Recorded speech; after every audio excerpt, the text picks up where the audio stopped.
तो भाई लोग, आज हम बात करने वाले हैं लुकिज्म के चैप्टर नंबर 174 के बारे में। और अगर आपने अब तक मेरे चैनल को सब्सक्राइब नहीं करा है तो जल्दी से इसको सब्सक्राइब कर लो ताकि आगे आने वाली वीडियोस आप मिस ना कर सको।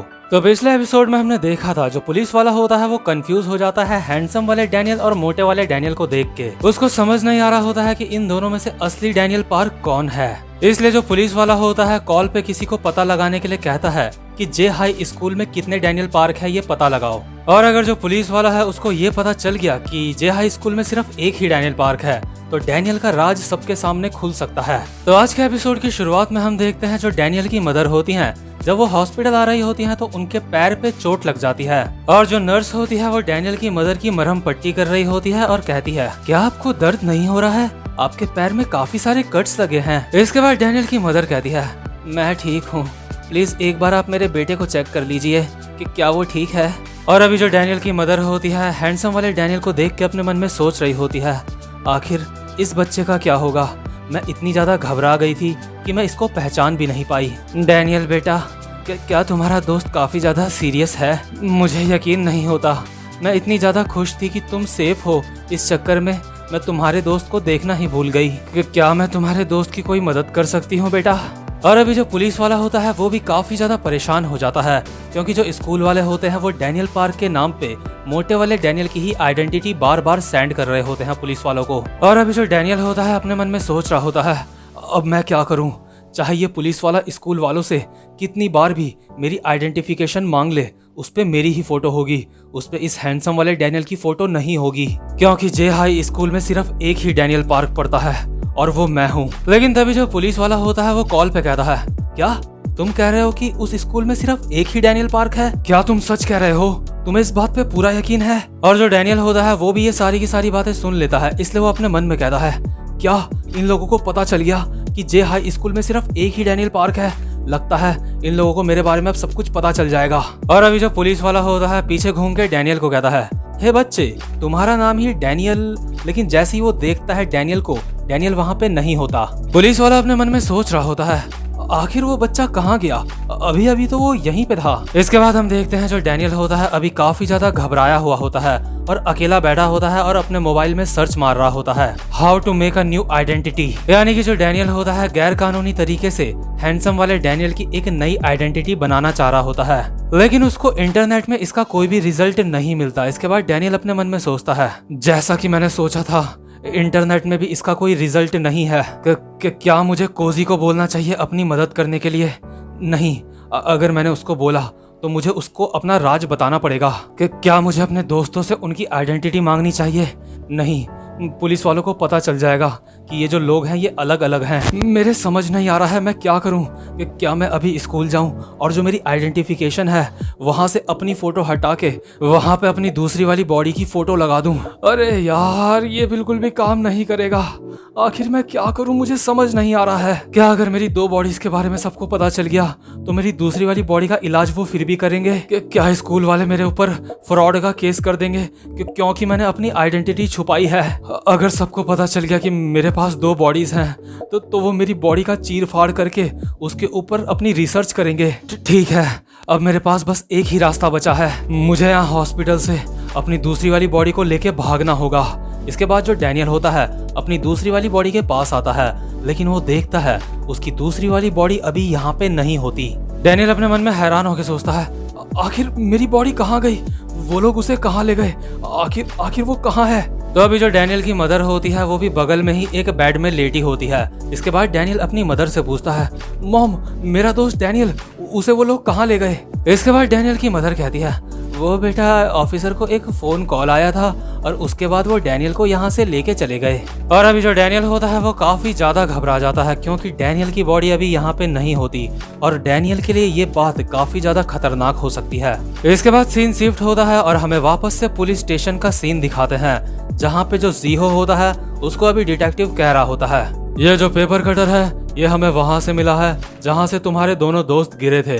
तुम्हें पता है ये क्या है ना? देखो बच्चे, मुझे सब कुछ सच सच बता दो, मुझे सब कुछ पता है, तुम मुझसे क्या छुपा रहे हो। और जो जीहो होता है डरता डरता अपने मन में सोच रहा होता है, शिट, इस डिटेक्टिव को ये पेपर कटर कहाँ से मिला? मुझे तो लगा था मैंने इस पेपर कटर को ठिकाने लगा दिया है, लेकिन इन लोगों ने इसको ढूंढ निकाला। मुझे लगता है अब झूठ बोलने का कोई भी फायदा नहीं है। मुझे इनको सब कुछ सच सच बता देना चाहिए और इनसे माफी मांगनी चाहिए। तो जो जीहो होता है अभी उसको लग रहा होता है कि उसका भांडा फूट चुका है, उसका सच सामने आ चुका है। इसलिए जो जीहो होता है वो कहता है मुझे माफ कर दो, वो सब कुछ। लेकिन तभी जो डिटेक्टिव होता है वो कहता है तू छोड़े चूहे कहीं के, अपने दोस्तों को बचाना बंद कर। मैं जानता हूँ ये जो कुछ भी हुआ है ये सब कुछ डैनियल ने करा है ना? आखिर तो उसको क्यों बचा रहा है? और यार जो जीहो होता है वो काफी ज्यादा हैरान होता है, क्योंकि उसको लग रहा होता है कि डिटेक्टिव को पता चल चुका है कि ये सब कुछ जीहो ने करा है। लेकिन यहाँ पे तो अभी मामला कुछ और ही होता है। डिटेक्टिव अभी डैनियल के ऊपर शक कर रहा होता है और जो जीहो होता है अभी उसके चेहरे पे एक डेविल वाली स्माइल आती है। इसके बाद डिटेक्टिव कहता है अबे बेवकूफ कहीं के, अगर तू अब भी अपने दोस्तों को बचाएगा तो तू काफी ज्यादा मुसीबत में पड़ सकता है। ऐसी स्थिति में अपने दोस्तों के साथ वफादारी दिखाना तेरे लिए काफी ज्यादा खतरनाक हो सकता है। देख बच्चे, इस चीज की कोई भी जरूरत नहीं है कि तुझे अपने दोस्तों के साथ सजा मिले। तुझे सजा मिलने की कोई भी जरूरत नहीं है, तूने कुछ भी नहीं करा है। और अभी जो जीहो होता है अपना ड्रामा शुरू कर देता है। जीहो की आंख से बहुत सारे आंसू निकलने शुरू हो जाते हैं। जीहो रोते रोते अपने मन में सोच रहा होता है कि क्या मैं अब घर जा पाऊंगा।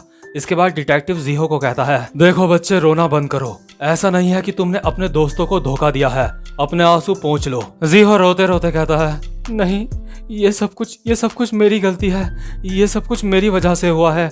डिटेक्टिव कहता है नहीं बेटा, ऐसा नहीं है, तुम्हारी वजह से कुछ भी नहीं हुआ है। लेकिन जो जीहो होता है अभी अपनी एक्टिंग जारी रखता है। जीहो कहता है लेकिन सर, मुझे आपसे झूठ नहीं बोलना चाहिए था, मुझे आपको सब कुछ सच सच बता देना चाहिए था। मुझे सच में काफी ज्यादा शर्मिंदगी महसूस हो रही है, मुझे अपने दोस्तों को नहीं बचाना चाहिए था। इसके बाद जो जीहो होता है रोते रोते भी उसके चेहरे पे स्माइल आ रही होती है। जीहो कहता है मुझे उन दोनों को रोकना चाहिए था, मुझे उन दोनों को आपस में लड़ने नहीं देना चाहिए था। और यार आपको सच बताऊं, जो डेविल होता है ना, इसी तरह से किसी इंसान की बॉडी में कब्जा करता है, क्योंकि ये कोई पुराना जमाना नहीं है जहाँ पे हमें असली में राक्षस और डेविल्स देखने को मिल जाएं। आजकल के दौर में जो डेविल्स होते हैं इसी तरह से अपनी प्रेजेंस का सबूत देते हैं। जो जीहो होता है इतना बड़ा हरामखोरी का काम करने के बाद अपने मन में सोच रहा होता है भगवान आपका बहुत बहुत शुक्रिया। लेकिन यार यहाँ पे तभी एक दूसरा पुलिस वाला आता है और जीहो के हाथ में हथकड़ियां पहना देता है। और जीहो की तो अभी बिल्कुल झंड कट जाती है, क्योंकि उसने इतनी ज्यादा कोशिश करी होती है खुद को बचाने की, लेकिन उसका फिर भी कोई भी फायदा नहीं हुआ होता। पुलिस वाला डिटेक्टिव को कहता है सर, हमें जिन सबूतों की जरूरत थी हमें वो सारे के सारे मिल चुके हैं। हमें जो वहाँ बाथरूम में कपड़ों में खून के धब्बे मिले थे वो सारे के सारे जीहो पार्क के हैं। और एक ऐसा इंसान भी है जिसने ये सब कुछ होता हुआ देखा था।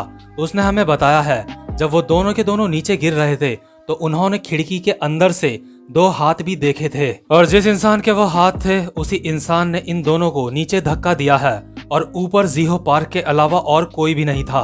और अब यह केस एक अटेम्प्ट टू मर्डर केस बन चुका है, यानी कि जो जीहो पार्क होता है कानून की नजर में उसने किसी की हत्या करने की कोशिश करी होती है। इसके बाद हमें वापस से हॉस्पिटल का सीन दिखाते हैं, जहाँ पे मोटा वाला डैनियल हॉस्पिटल में रूम नंबर 602 में जाता है, क्योंकि जो हॉस्पिटल का स्टाफ होता है उन्होंने मोटे वाले डैनियल को कहा होता है जो तुम्हारा दोस्त यहाँ पे था उसको रूम नंबर 602 में शिफ्ट कर दिया गया है। डैनियल अभी अपने मन में सोच रहा होता है अच्छा, तो उन लोगों ने मेरी दूसरी बॉडी को दूसरे रूम में शिफ्ट कर दिया, लेकिन उन्होंने ऐसा क्यों करा होगा। और अभी जो डैनियल होता है रूम नंबर 602 के बाहर डैनियल पार्क का नाम पढ़ रहा होता है। वो ये चेक कर रहा होता है कि अंदर डैनियल पार्क है या नहीं, लेकिन दरवाजे के बाहर डैनियल पार्क नाम नहीं लिखा होता है। इसलिए जो डैनियल होता है अपने मन में कहता है आखिर उन्होंने बाहर डैनियल पार्क नाम क्यों नहीं लिखा है, कि क्या उन्होंने अभी ये चीज अपडेट नहीं करी है, शायद वो बाद में लिख देंगे। तो इसके बाद जो डैनियल होता है रूम के अंदर आता है और छानबीन करता है, और उसको कोने में डैनियल पार्क की बॉडी दिखती है, यानी कि अपनी दूसरी बॉडी। डैनियल अपनी दूसरी बॉडी को देख के अपने मन में कहता है ओह, मुझे अपनी दूसरी बॉडी मिल गई, लेकिन यहाँ पे अभी कोई पुलिस वाला क्यों नहीं है, कि क्या पुलिस वाला अभी टॉयलेट में होगा। अब मुझे चुपके से यहाँ से अपनी इस दूसरी बॉडी को उठा के ले जाना होगा। लेकिन तभी वहाँ पे एक चेयर में एक पेपर पड़ा होता है। डैनियल उसको देख के अपने मन में कहता है आखिर ये क्या है। इसके बाद सीन शिफ्ट हो जाता है और हम देखते हैं उस पुलिस वाले को जो डैनियल की बॉडी यहाँ पे लेके आया होता है। वो अभी कॉल पे बात कर रहा होता है। हाँ, मैं चुपचाप से बाहर आ गया हूँ, अभी सारे के सारे लोग सो रहे हैं। क्या तुम्हें असली अपराधी का पता चल चुका है? वो जीहो पार्क है, वो छोटा चूहा, उसने ये सब कुछ करा था। तो इसका मतलब ये है कि जो हॉस्पिटल में ये 2 बंदे एडमिट हैं ये दोनों विक्टिम्स हैं। असल में जो ये दोनों के दोनों हैं इन दोनों के साथ गलत हुआ है। चलो अब मुझे लगता है मुझे इस बात की चिंता करने की कोई भी जरूरत नहीं है कि डैनियल पार्क यहाँ से भाग जाएगा। और हाँ, जो डैनियल पार्क है मैंने उसको दूसरे रूम में शिफ्ट कर दिया है। और जिस बंदे को अब तक हम डैनियल पार्क समझ रहे थे, लकीली उसकी आइडेंटिटी भी अब कंफर्म हो चुकी है। इसके बाद वापस से सीन शिफ्ट होता है और हम देखते हैं मोटे वाले डैनियल को, जिसके हाथ में अभी अपनी दूसरी वाली बॉडी की आइडेंटिफिकेशन पड़ी होती है। ये जो पेपर होता है इसमें डैनियल की दूसरी वाली बॉडी की ही फोटो होती है और इसमें नाम डैनियल पार्क नहीं होता बल्कि नाम होता है जेम्स ली। डैनियल हैरान हो गया, अपने मन में सोचता है क्या जेम्स ली, क्या ये इंसान सच में इस दुनिया में एग्जिस्ट करता है? क्या ये सच में कोई इंसान है? डैनियल अपनी दूसरी बॉडी की तरफ देखते हुए कहता है आखिर तुम कौन हो? तो यार फाइनली हमें यहाँ पे ये बात पता चल ही जाती है, जो डैनियल की दूसरी वाली बॉडी है असल में वो भी कोई एक जिंदा इंसान है। मतलब कि डैनियल को ये बॉडी मिलने से पहले ये इंसान भी कहीं पे एग्जिस्ट करता था, ये इंसान भी कहीं पे रहता था जिसका नाम था जेम्स ली। और यार ये जो सस्पेंस है ना, ये लू किस्म का सबसे बड़ा सस्पेंस है। तो खैर इसी के साथ ये वाला चैप्टर यहीं पे खत्म होता है। उम्मीद करता हूँ कि आपको आज की वीडियो भी अच्छी लगी हो, और चैनल पे अगर पहली बार आए हो तो चैनल को सब्सक्राइब और वीडियो को लाइक जरूर से कर देना, ताकि आगे आने वाली वीडियोस आप मिस ना कर सको। अब मैं आपसे मिलता हूँ अपनी नेक्स्ट वीडियो में, तब तक के लिए गुड बाय।